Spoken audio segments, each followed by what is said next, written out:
Packing up your life and moving halfway across the world is never going to be easy. But despite a number of challenges along the way, Irish-born jumps jockey Ross O'Sullivan is determined to call Australia home. So Ross, take us back to your childhood, where you grew up and what was it like? I grew up in a small suburb outside of Dublin called Dunleary, and obviously it was a bit too suburby for my liking. I'm more so like a countryside kind of person. My grandfather had a farm about 80 k's away from where I grew up, and I spent a lot of my childhood down there between school holidays, weekends, and absolutely just loved the country life. Has your family been in racing? Was racing always a thing when you were growing up, or just more so the animal? My grandfather was sort of big on breeding, and then obviously he would have kept his own. Some of them raced some, and then my uncle took out his trainer's licence, and it's kind of just built up from there. The move to Australia, how old were you and how did that come about? I was 25 when I moved to Australia, and just wasn't getting a huge amount of luck or much of a go, so I kind of decided I needed a change. So it took a couple of weeks to settle in, originally just being sort of halfway across the world away from all my family and friends, but obviously just a few sort of Irish lads here obviously riding over the jumps, so I was kind of taken in pretty quick. I think after maybe a month I told my mother, I think this will be me.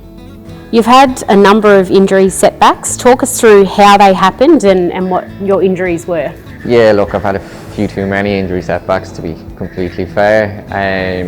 Broke my collarbone twice, collapsed my lung, broken ribs in my back, bruised ribs in the front, laceration under my eye, broken wrist. You see a couple of like broken toes, but you get them here and there.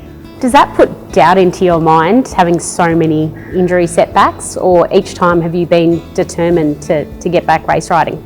I've never actually doubted getting back or questioned getting back. I've always just wanted to get back as quick as possible. I think personally with me, the first day I feel doubtful or a bit scared, that's the day I retire.